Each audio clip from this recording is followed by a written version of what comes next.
everybody, welcome back to Shutter Magazine. I'm Dustin Lucas, and today I'm going to be talking to you about upgrading to Lightroom Classic version 9.3. So it's that perfect time of year to upgrade before things um, get busy for you, right? Wedding season's coming up, COVID is here. Whether you're busy doing sessions or everything's been put off till next year, what a better time than to upgrade your Lightroom Classic. So we're going to be going through some of the top features in Lightroom 9.3. So Adobe launched this back in June, so we should be well past the bugs, the issues, things like that.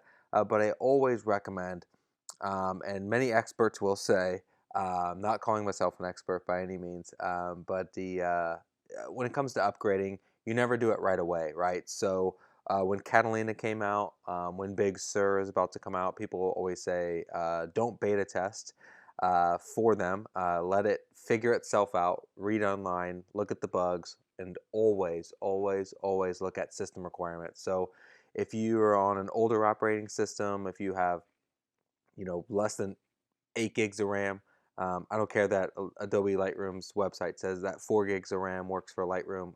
4 gigs is crap. You definitely want to have at least 8 gigs. I recommend at least 32 if you have that possibility. 16 is great. I'm working on a laptop. I don't usually have too many issues, but Lightroom likes to suck up RAM, so I highly recommend get as much as you can and pack it in your computer for sure. SSDs are like the norm, so definitely want to be working off an SSD versus a mechanical drive. Keep things local in Lightroom, right? So you don't want to be working off of a RAID drive or something like that. You definitely want to be working off of a local SSD hard drive.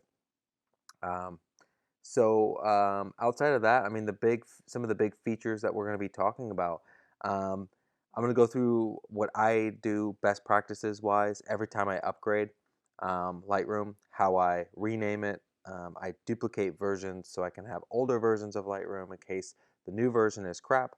I can always revert back super fast without having to re-download the old software. So I like to keep old versions on my computer. So we'll go through that a little bit later.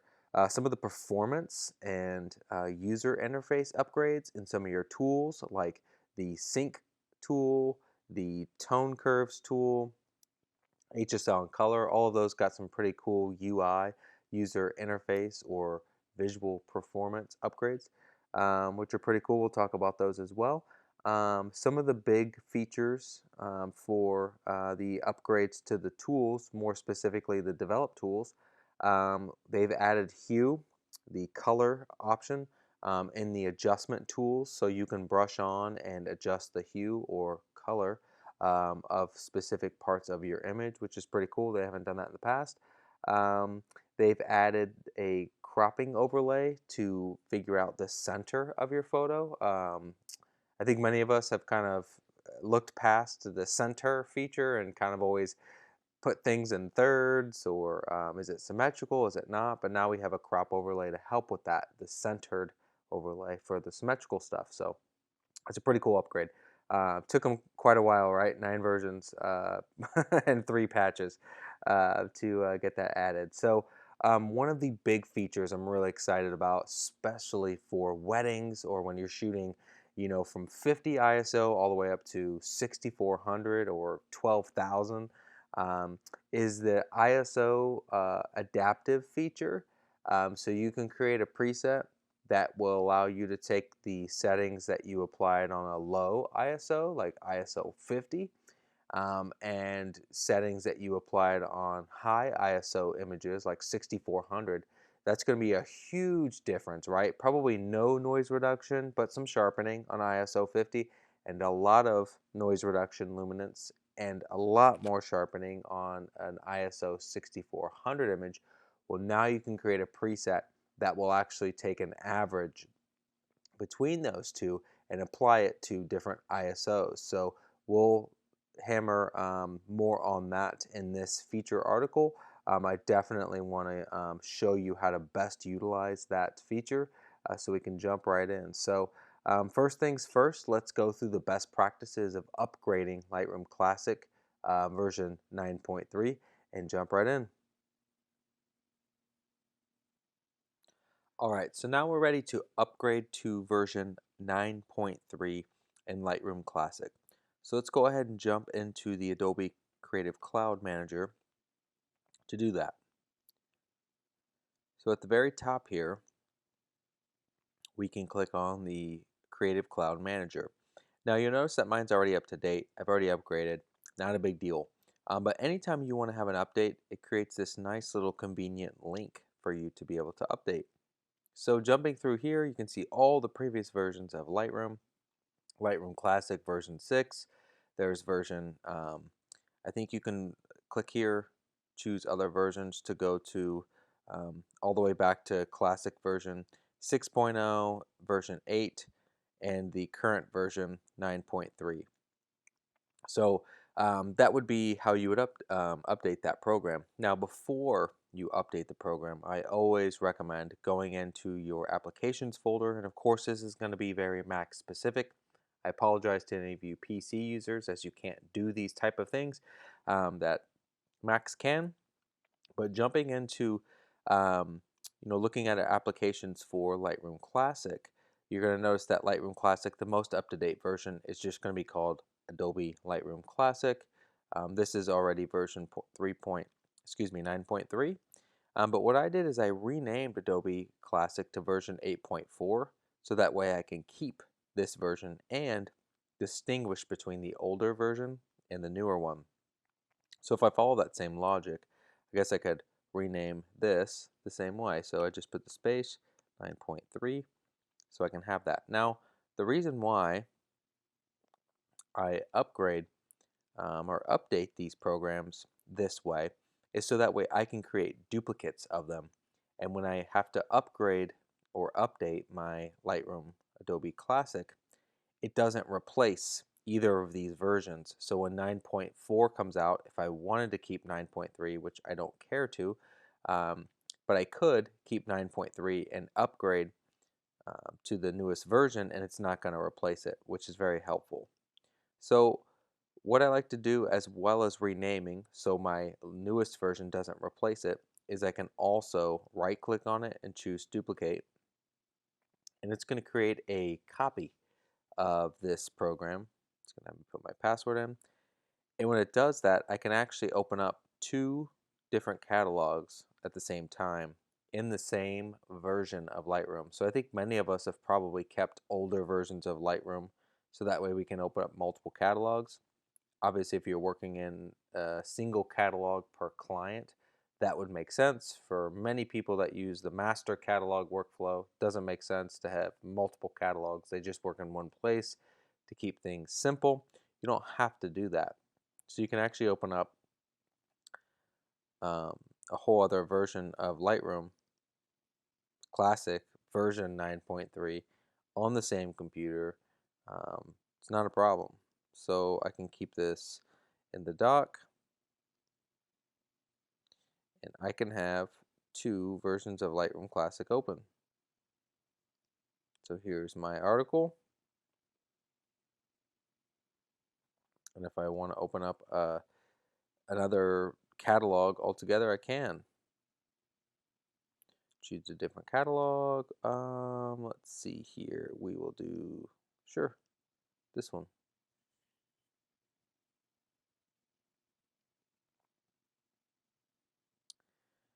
And once the spinning wheel is done, of course, it's going to open up my second catalog. Maybe. There we go. Now, of course, when you're doing this kind of work, you definitely want to have more than 16 gigs of RAM. I only have 16 gigs here, so you can see the computer's kind of huffing and puffing. But we have essentially two catalogs open at the same time, both in version 9.3. So pretty awesome way to create some more efficiency. You can do that with older versions as well. But just wanted to show you those features before we move on to the next thing, which is going to be the performance and the visual improvements of 9.3. All right, so now we're ready to look into the performance and the visual improvements of Lightroom Classic version 9.3. So the first thing you'll notice is the new app in the logo, app logo in the dock here. So it's got the rounded corners to kind of follow suit of the Lightroom Classic mobile version. So they've upgraded that. Nothing really to do with Lightroom Classic, but just wanted to point that out. They've changed that up. So looking into the user interface updates, they've changed the sync option here. So where you're syncing cloud files on your cloud storage and sync and things like that, they've added this little cloud button there to make it faster for you to access all of your cloud sync features. So you can also click on the little gear there, and that takes you right to all of the options to show the activity, everything going on with your login, things like that. So I don't use Adobe Creative Cloud Sync personally, but they've added that feature there in case you are, just to make it a little bit faster to change any of those settings. So moving on to tone curve, right? So in the develop module, they have upgraded the tone curve, or more specifically, they've changed the user interface. So they've made it quite easy to go between your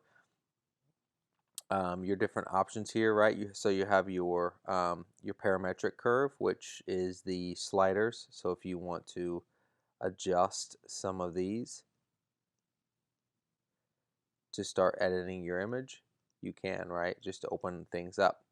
Of course, at any point you can hold Option and click on this to reset, or what I like is they allow you to reset specifically whichever tone curve you're looking at. So if you want to do a more of a custom curve here, say for instance that we want to get a little bit crazier and flatten the blacks and do the same with the whites and kind of lift things up. Well, it's a little extreme there. Can right click, delete control point, click back on that one, kind of bring it down back to normal.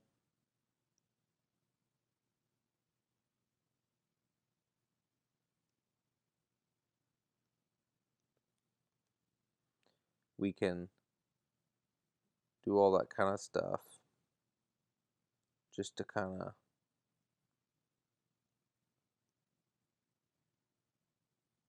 mess with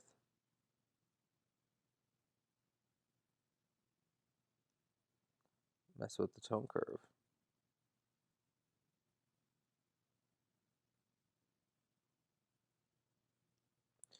Kind of flick the switch on and off just to kind of see a little bit of the what's happened here with, like, flattening the blacks.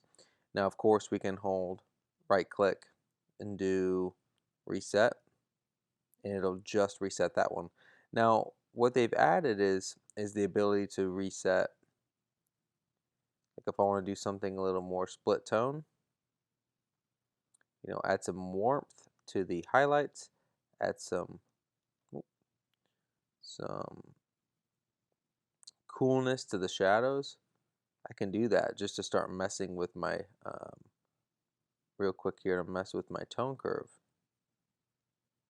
And I can do that just on the yellow and blue channels, right? If I just want to do something subtle, I can. Want to make it a little more extreme, I can do that as well, just to add that little bit of a tone curve, more of a like color grade. So what I can also do is, if I want to come in here and I want to add some red, a little bit of red to the image, bring that down. Now if I wanted to go back to the blue channel here, I can right click and I can just reset this, or I can do all channels. So if I just want to reset that, I still have my red channel there. So pretty cool option there, just to kind of navigating through the tone curve options as well. You can also copy channel settings. So if you wanted to copy these and apply them to the reds, you could as well. Lots of different options there. So the tone curve, like I said, a little bit easier to navigate now with these top options. They made it just a little bit faster. And of course, you can come in here and mess with the target adjustment tool, which is one of my favorite tools to mess with to start making your adjustments to the image based on the particular tones that are going on. So moving down into the HSL and color panel, what they did is they added the ability in the color section for you to access the specific colors here with these different pins. So if I wanted to jump into orange and adjust the saturation and boost it, or if I wanted to adjust the, desaturate the blues a little bit, I could. And they've created the ability to do that through the color option versus the HSL option, which is breaking down kind of the same thing, but it's just looking at it as in hue as a whole, saturation as a whole, luminance versus just the colors. But those are the big upgrades to the performance and visual improvements. Not a whole lot of performance upgrades to show. Of course, if you're looking at preferences and you go to the performance panel, nothing has shifted here. I usually keep the user graphics processor to off. I set the raw cache settings to 10. I turn on the smart previews instead of original, so that way if I have smart previews built, which I do here, it's going to run a little bit faster using those. Those are some of those tips that I recommend for a little bit higher performance. But let's move into the next features, the hue added to the local adjustments, as well as the new crop overlay. All right, so the new feature that they've added to the local adjustments is going to be the hue. So if we jump into the develop panel and hit the K key to make a local adjustment, what we can do is we can brush on a specific part of the image to choose for our effect, and then we can adjust the hue or the color of that. So if I'm applying that here, I can hit the O key so I can see specifically where this is being applied. Now as you can see, I have auto mask selected. I'm going to go ahead and deselect that so it just selects the entire blanket.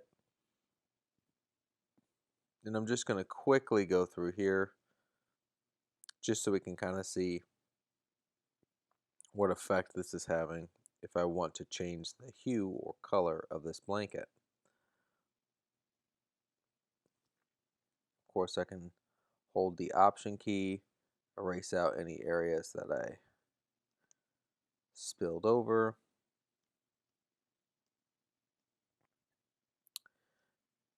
But now we can hit the O key so it turns that off.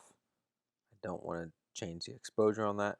So what I can now do is I can toggle this and it'll actually change the hue of the blanket. So bear in mind I'm not being too precise on this mask here, but I just kind of want to show real quick what we are able to do with this blanket. So I'm going to kind of help some of the highlights here as well. So I can change that blanket, make it pink. If I want to click on the use fine adjustment, that'll like make it a little more subtle. I can turn that off. Whatever color I want this thing to be, I could do that. So they've added hue. That's kind of what it does. Nothing too too crazy with that. With past updates, of course, they've added the auto mask feature, range mask, the presence sliders, and things like that. So, I mean, for the hue, I think it's for some users going to be very helpful, especially for like product photography or if you want to change the color of t-shirts and things like that. That's pretty cool. So let's move on. The crop overlay. So what this has allowed us to do is if I have an image that I want to figure out what the center crop is, right? More specifically, maybe an image like this, or one where, you know, am I off? You know, how close is that crop going to be? This might be a perfect one, right? I'm just slightly off here. So I can hit the R key to join or to start the crop um, develop tool. And what I can do is I can click the O key to toggle between my different overlays. So it's going to have all these different overlays. I mean, this is pretty OCD with that many grids. This is going to be my rule of thirds. This is kind of more like centered in the thirds, kind of an interesting one here. But here is my center, right? So if I wanted to take this image and straighten it, I can hold Command, kind of straighten for my little line back there. And then what I can do is I can also crop for the center. So if I want the kid to be the center, which is fine, or between their heads, however I want to look at that. I mean, obviously, I'm kind of running into some issues cropping her feet out, but you can get the idea of how we can get something a little more centered. Let's make sure we have our lock turned on. Then we can come down here. That'll help as well. So if I wanted to find the center, I can quickly do that. So that's pretty simple. So R for the crop tool, and you can hit the O key to change all of your overlays. So let's move on to the presets and the more exciting feature, which is the ISO adaptive option. All right, so jumping into the next features, Adobe added some new default presets for us. So the optics, which is a new preset set they added, chromatic aberration correction. If I click on that, let's see what it does. It turns on chromatic aberration, which I already had on. But funny part is they don't do any adjustments to it. So if I was actually having some chromatic aberration issues, some haloing and things like that, there's nothing being really applied. It just checks that box. So I've always found that nothing is happening if you just check that box. You actually have to come in here and change some of these settings as well in the defringe options for something to happen. So um, that is the chromatic aberration correction. There's one for just lens correction, and then one for both. They added that in there. So um, those are the optics presets, of course. So if we have some additional ones here under, let's see, user presets, defaults. Let me manage my presets. Yeah, that's basically it. So that's the one for optics that they added. There isn't any additional. I mean, we have some grain, of course, all of these presets here, which come default to all of your Lightroom, grain, curve, all that kind of stuff. Those are the default ones. So let's jump into the ISO adaptive feature. So what we need to do is first is choose a very low ISO image. So let's say ISO 64, that's my lowest of the day. I'm going to go into my develop panel and I'm going to go to detail. And I am going to choose, let's just keep sharpening at 40 and luminance at 0. I think that's a pretty good, um, those are some pretty good settings. Now I'm going to go down here to 8000 and I am going to, let's find a photo here that maybe has, you know, some grain, maybe it's a little dull. ISO 8000. I'm going to jump into my develop panel and I'm going to add 40, let's say 42 points of luminance. It's doing a pretty good job. And I'm going to sharpen this image up to 90. before, after. I think that's doing a pretty good job. Now, what we need to do is we have to select. So I'm going to mark that image in yellow. And I have to go back to 64 and mark that image in yellow. And what I want to do is make sure I'm choosing the two yellow images. Now, this part's important, right? So you have to do the lowest ISO and the highest ISO. Select both of them, and then hold Shift, Command, and strike the N key. So that's going to have us create a new preset, except I'm not in develop, so let's do that first. Those two are selected. So I like to do the color labels because it makes it much faster when we create the preset in the develop module. So I'm just going to call this ISO test. Put this in my presets. Now, the only thing I want to check is this new feature down here is the ISO settings. So by checking that, I don't even need the process version checked.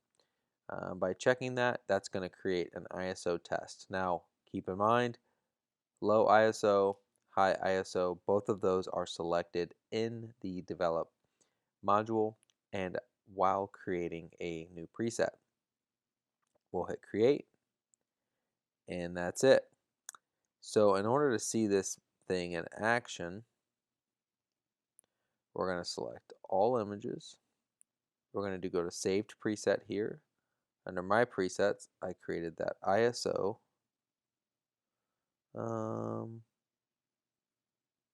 It hasn't populated just yet, so let's make sure.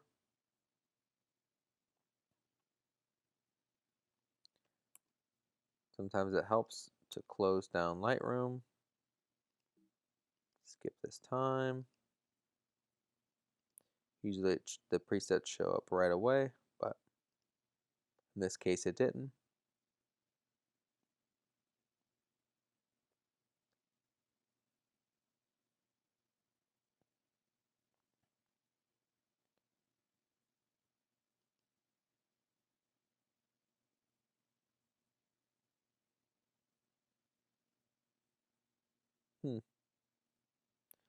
Maybe it's in user presets. Let's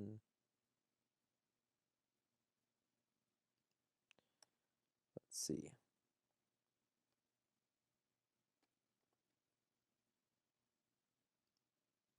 I had my presets checked, so it should be there.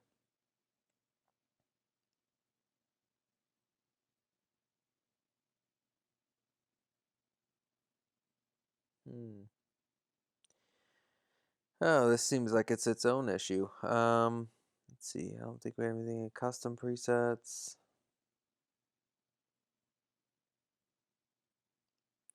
Let's try it again.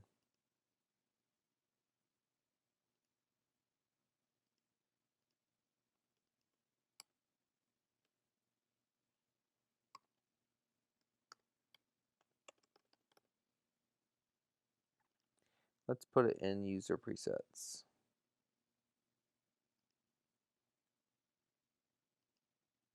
Check that box. Hit create. Select all images, user presets.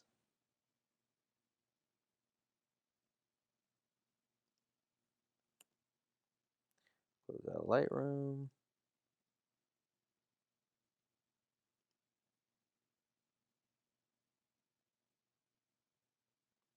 Usually it pops up with the new preset was created.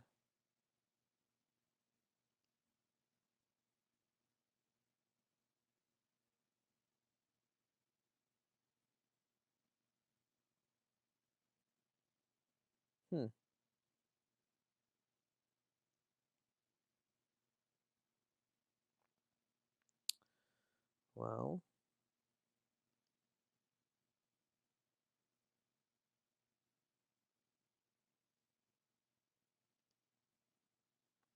I have created this preset before, the ISO 100 to 3200, so let's click on that and just have it apply.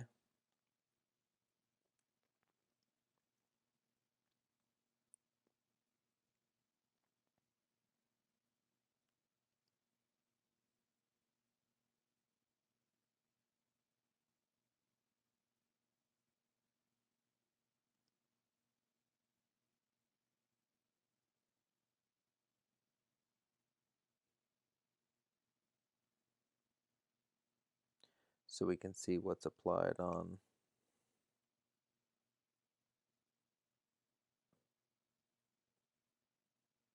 So it changed our settings, of course, because it created a different preset earlier, but we can see the same effects here. So 50 luminance, 100, right?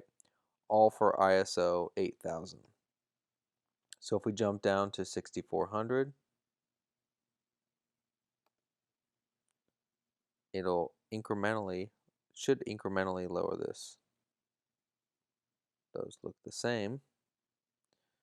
So that's not helping. Let's drop down to 2000. Just dropping that down. 47. Now I think in this preset I originally created is I should be able to update it. Let's do that.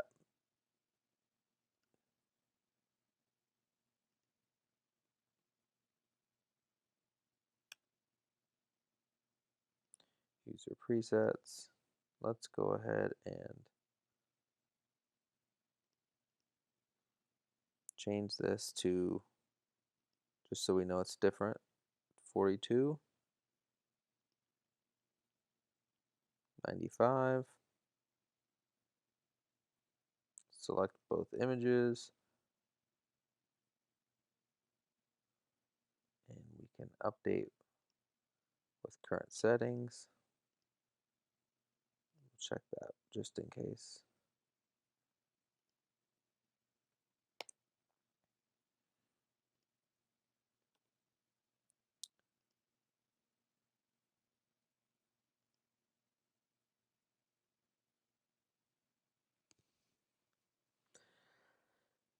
Now, of course, if you're having issues with presets saving, as it seems like I am, you might want to, try it in a previous.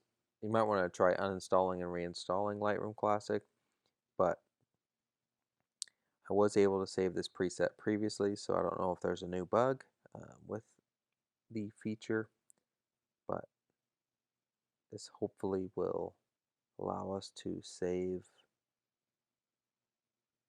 the preset and apply it. Let's look at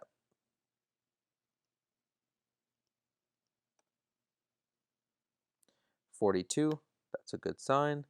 If I drop down to 64, that stayed at 50, which makes no sense. So let's go down to 1600. Probably didn't like that I updated a preset. This is at 43, which is higher than the one that we had at 8000. So it looks like it's not really updating it from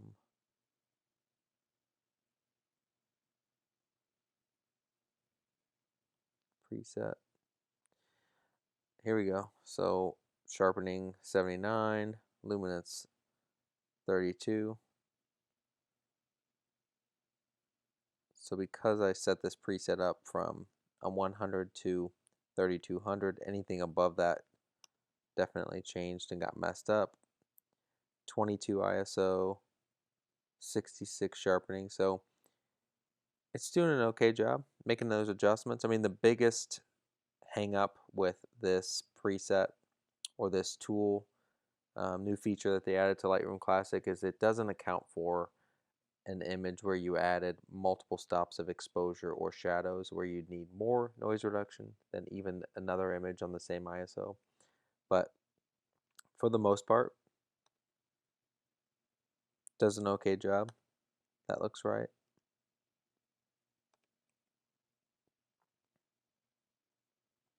Not much of a jump between those. So if we go up to 64 to 125,